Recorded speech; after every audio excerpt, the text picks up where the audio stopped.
I'm going to show you how I've designed the perfect system and how you can use the same 8 principles of behavioral change to lose weight, run a marathon, become a gym junkie, whatever it is that you want to achieve. I don't like doing this. I constantly feel like I'm failing. I don't feel like my videos perform well, and I've set myself up with a commitment device. This is really scary, knowing that I'm gonna have to pay $100 a week to a charity that I don't like. There is no way in hell that I want my money going towards this charity, because that affects Nick and me. It's not just me. It's painful. If you're anything like me, you probably have some big goals you want to achieve over the next year. I kid you not, for about 9 years I wanted to lose weight, and every single New Year's resolution was the goal weight that I wanted to be, and then some kind of extreme diet like going fully raw that was going to get me there. But I never lost the weight. I'd do it for like 3 months, and then come December I'd be always heavier than I was the year before. By 2019 I had lost 40 pounds. A big reason I could do that was I learned how to create systems that weren't dependent on my willpower and lack thereof, to be frank. There's actually 8 crucial ingredients when it comes to making a system so that you can achieve your goals this year. My goal for 2024 is to become a YouTuber. I want to put out 52 YouTube videos, and I'm kind of slack with it. But I'm going to show you how I use, or how I've designed, the perfect system that is going to force me to do that over the coming year, and how you can use the same 8 principles of behavioral change to lose weight, run a marathon, become a gym junkie, whatever it is that you want to achieve. But I'm guessing it's weight loss, because that's why you're here. I love the book Atomic Habits by James Clear, and he says that we rise and fall to the level of our systems. It's really important to understand that your behavior doesn't create a system. It's not that you start meal prepping or you start eating a 50-50 plate and that is now your system. It's that your system changes your behavior. Your system is what makes you meal prep, makes you eat vegetables, makes you be accountable. And if you're not changing your behavior, then you just don't have a good system. The cool news is you can change that really, really quickly. Here's an example of what a system actually looks like. My husband and I get our kids ready for school. We have a great routine where he does breakfast and I get their lunches ready. They're out the door by 8:45 and at school at 9. Here's the thing that's really interesting. Even though we've got some amazing routines there, as soon as school holidays comes around, it goes out the window. We sleep in, we don't make lunches, we don't know who's going to cook breakfast, and the kids kind of lounge around all day. Let me know if you're a parent and you can relate. The thing is, as soon as we miss that ingredient of the 9 a.m. cutoff and commitment, financial, social, legal obligation to be at school, our routines just went out the window. So it wasn't actually a strong system unless we had that component. I like to think of systems as almost the casing that routines and rituals live in, kind of like an iPhone. When we think of an iPhone, we think of the cool interface, there's the apps all there, there's Siri, who's hopefully helping you out. I have a beef with Siri. I've asked Siri, why are you so dumb? And she literally said to me, that's not very nice.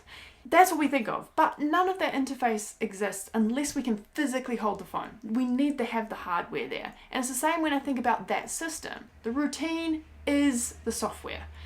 But if we don't have the hardware, the system, which is the 9 a.m.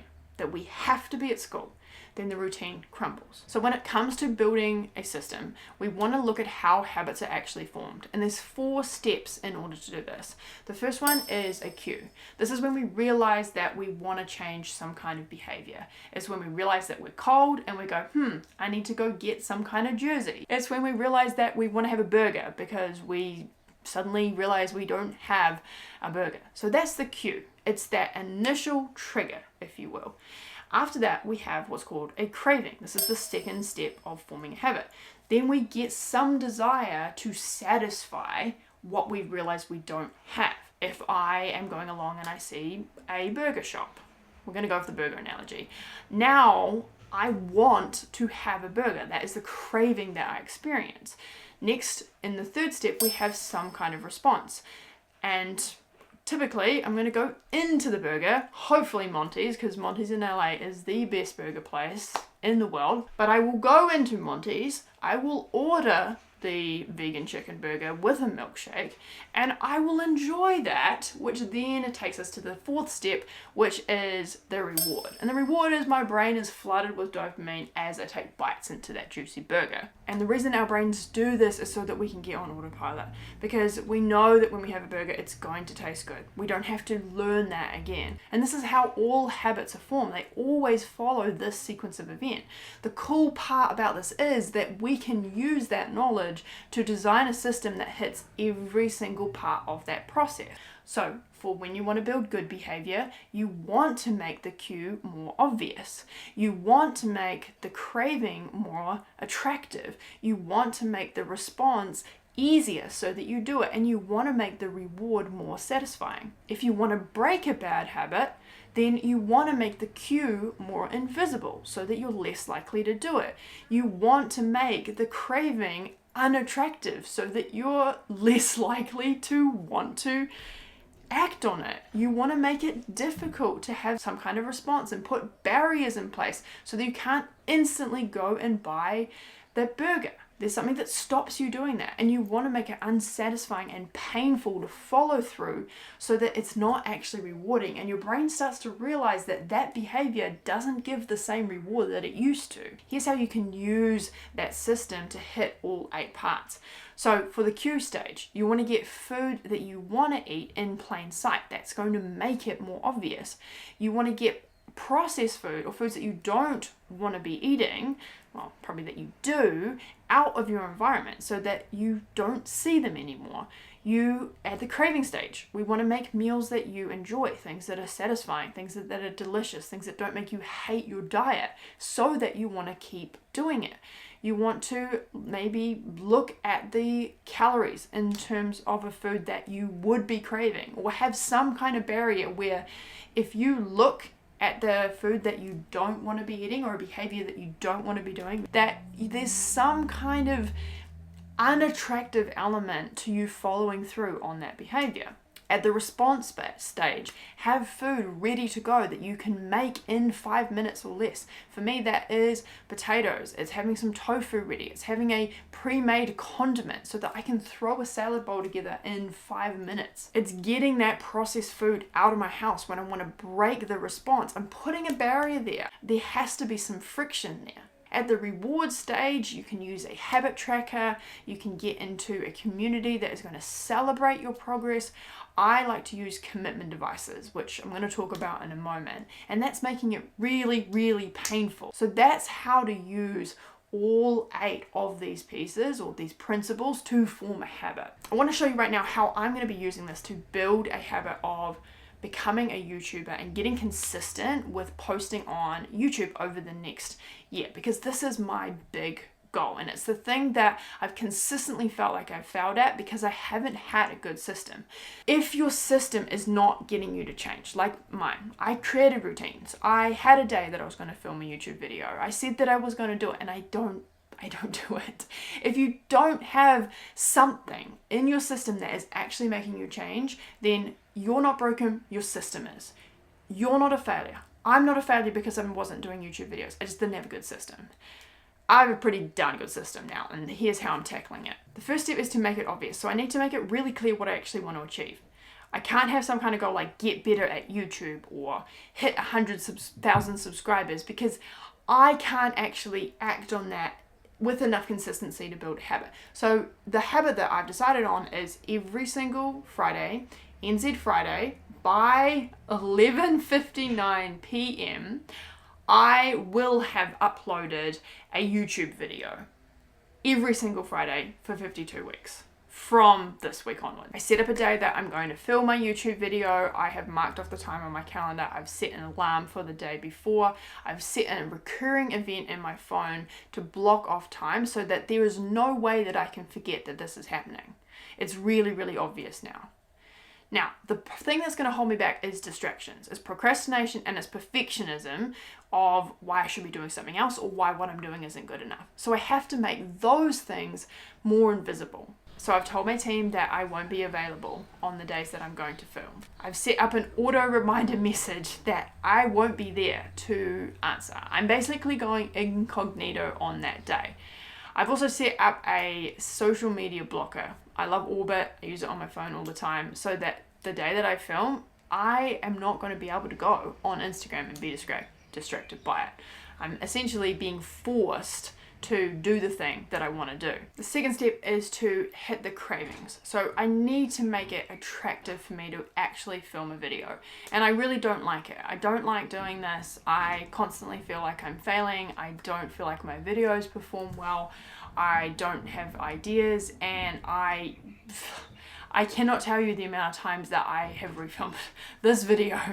Just this video. It's a nightmare. I hate it. But one of the ways you can make a habit you hate feel more enjoyable and attractive is to have a starting action that you actually do enjoy. And I love going and getting iced coffee. So I'm going to be having that as my trigger to make this more enjoyable, so that before I go and film a video, I go and get an iced coffee to have while I film that. I also realized that I feel more motivated to film videos when I'm in the YouTube world. And I don't really like watching YouTube videos, but whenever I do, I feel inspired. So I've decided to completely clear my iPhone and have the YouTube app as the only icon on my screen. I'm gonna let myself watch more YouTube videos in my downtime, if I'm in the car or sitting on the toilet, any of those times when I normally try and be doing a bit of work. I want it to feel fun and exciting to be a YouTuber, so I want to immerse myself in that world to make it more attractive. I also realized I need to film videos that I actually want to talk about, even if they don't perform as well. So I'm gonna do videos that I think are most helpful and then try and present them in an interesting way. And that's given me an opportunity to make this feel more satisfying and make it feel more attractive. In terms of making it unattractive to not film, the easiest thing I could come up with was that I'm not allowed to have a coffee unless it is part of that routine. So it's unattractive for me to not film because I really, really want to have my coffee. So if I'm not going to start filming, I'll be pretty sad. The fourth piece of this is to make the response easy. This is really, really key. And a lot of the time I have to set up my space or my camera is not charged and there's all these obstacles to actually filming. And so in order to make that easy, I'm having a conversation with Nick about how we can work together to make some of those obstacles go away. Monday mornings, I will be filming a YouTube video. So what I would really appreciate from you, and we can do this like right now, is can you set an alarm on your phone to charge everything and have everything I need ready for me for Monday mornings? Okay. You're committed to doing this? Yes, I am committed. Okay. Yes. Cool. I'm also setting up an alarm on my phone to tidy up my space the night before. I'm going to have absolutely no criteria on myself. This is how you use tiny habits and what the video actually has to be. If it's 2 minutes, I'm going to be okay with that. If it's 1 minute of me literally just holding it and uploading it, I'm okay with that. The point for me is to upload the video. I'm setting a minimum requirement. I'm not having any kind of expectation about what that video is. If you want to build a gym habit, just get in the door. If you want to build a running habit, put your running shoes on. If you want to build a habit of being a healthy person, eat 1 vegetable a day. You're setting a minimum target that bypasses willpower so that you will do it. And then when you do that for enough repetition, you've now taught your brain that those things are rewarding, that when you say you're going to do something, you follow through on it. And then you can layer in something a bit more difficult, like actually going for a run or doing a workout rather than just walking in the door of the gym and then walking back out, because you are making it feel more easy. Now the response, in order to make it hard to not do this, is that I really just am going to set up a blocker on my phone so that I cannot access the distractions on the days that I want to be filming. Now, here's the reward part, and I believe this is the most important part, and it's where most dieting fails. If you think about any diet that you've done, it's probably felt really, really unsatisfying. You've had times where you felt like a failure, you had to eat tiny portions, you had to count and measure food when you went 1 gram over, or you ate too many calories. It just all felt awful. You're never going to be able to have it that way because it's just not satisfying. In the same way, you might tell yourself, hey, I'm going to be really consistent with my diet, but then you don't follow through on that, and there's not enough pain to actually hold you accountable to follow through. We need to have immediate gratification, or as close to immediate as possible, because that's how our brains typically help us to realize that something actually is valuable to do. If it's too far away, if we work out today and we're not going to see the results for that a year later and it's painful, then our brain is telling us constantly stop doing it. Whereas if we work out today and then we get some kind of micro reward as soon as we do that, like being able to mark off a star chart, then our brain goes, that was actually a valuable action. I'm going to give you the things that you need in terms of brain chemistry to continue doing that. So this is where I'm going to hit it the hardest. The first step is to get Nick on the same page with me. I want him to celebrate me. I want him to say good job whenever I get done filming a video, and to really go hard on that. Every time I do a video, I feel like crap because I feel like it's not good enough, and that is not a way to confirm a habit. So I need to break that cycle by like over exaggerating the success of it. Okay. Yep. Awesome. Let's do it. The other thing is that I've never taken any of my YouTube earnings and used them personally. They just go back into our business and our expenses, but I'm going to take a 30% cut from all my YouTube videos and use that as my own personal spending money. It's not a lot of money. YouTube is not a money maker for me, but it makes it that little bit satisfying where I will be more motivated to do it because I know I get some kind of reward. Hey Angelica, so I want to make it more satisfying for me to create YouTube videos. So can you please on a bi-weekly basis on a Friday our time, so like NZ time, go into my YouTube analytics and pull a report of like my YouTube earnings for the last 2 weeks from the Friday 2 weeks before, and then create an invoice of 30% of that. So tell what the total is and then what 30% of that is, and send that invoice to Nick so that he can pay me the 30%.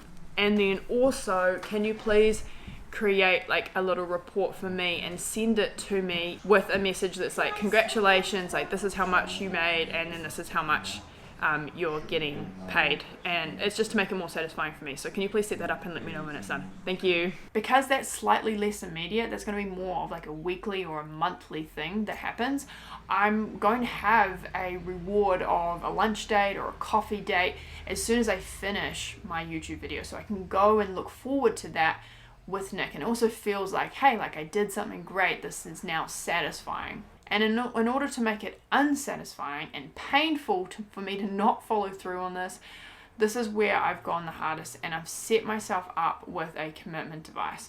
So the commitment device that I'm using is called Stick, and essentially what you do is you choose a certain amount of money that you want to put towards committing to following through on a behavior. And so for me, where it's really going to hurt is at about $100 price point, because that affects Nick and me. It's not just me. This is an amount where I will really, really pay attention if I miss a week. Not only that, I am having that money sent to a charity that I hate, that I do not want to support. And that in itself is enough to make me know I will not miss a single week, even if it is a 2-minute video, and that's incredibly embarrassing. But I won't miss it because there is no way in hell that I want my money going towards this charity. And I'm not going to tell you what it is. All right. It's done. This is really scary, knowing that I'm going to have to pay $100 a week to a charity that I don't like if I don't do this. How are you feeling about that? I don't like that it's my money. It's our money. Well, it's not just coming from your allowance. Yeah. This is the thing. It's painful. for me as well. So you're I'm on gonna board. hound you. Yeah, I know, and that's what I want. That's good. Yeah. Commitment devices. Commitment devices. So now I've created a system where I'm hitting the cue, the craving, the response, and the reward with all 8 of those different things. The positive and the inverse of that. Not only have I set up a monetary commitment device, I'm also telling you right here on a public platform that I'm going to be putting out a YouTube video for the next 52 weeks, every single day, every single Friday, and NZ time. So I have a social obligation where I'm going to look really, really bad if I don't follow through on that. And so everything that I've talked about in that, I want you to think about whether the systems that you've created or what you say that you've created for changing your habits are hitting those things in the same way that this is. We can say that we're committed to change, but if we don't actually design strong systems, then we're kidding ourselves. I'm serious about this, which is why I've made a system that is very, very intense. And I want to hit it hard because this matters to me. I want to challenge you to do the same. And the program that we've built inside of Lean with Plans, it does just that. We help our clients to build sustainable habits through making their actions easy, obvious, satisfying. And then there's also a pain point for not following through on that, which is that you do invest to be part of the program. I realize that the pain of staying where I am is much more than all of the pain that I'm putting on myself in order to make this possible. And I'd rather feel the pressure that gets me to change than the feeling of failing that I'm not actually doing what I know I need to. So if you're in the same boat, then this is your opportunity to actually start changing something. I'm designing a beta program which is going to hit every single one of these 8 principles: the cue, the response, the craving and the reward, and the inverse of those things for the good and the bad, in terms of building positive behavior and breaking the negative.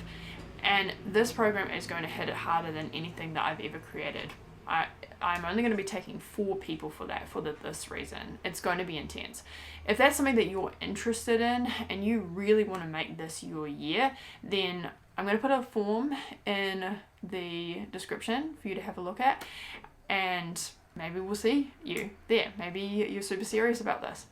It's not going to be a cheap program because I want to hit this with every single resource I have to make success inevitable. But if that sparks your interest, then please let me know. And I want to experiment with this as well. Go and crush 2024. Go and use these things and have an amazing rest of your day. I want to hear in the comments which of these things, cue, craving, response, reward, what way you're going to hit that habit and how, and let's help each other out. If you like this, then please consider subscribing. And I also did a deeper dive on my podcast, so please go and listen to that as well if you want more. All right, that's it. Bye.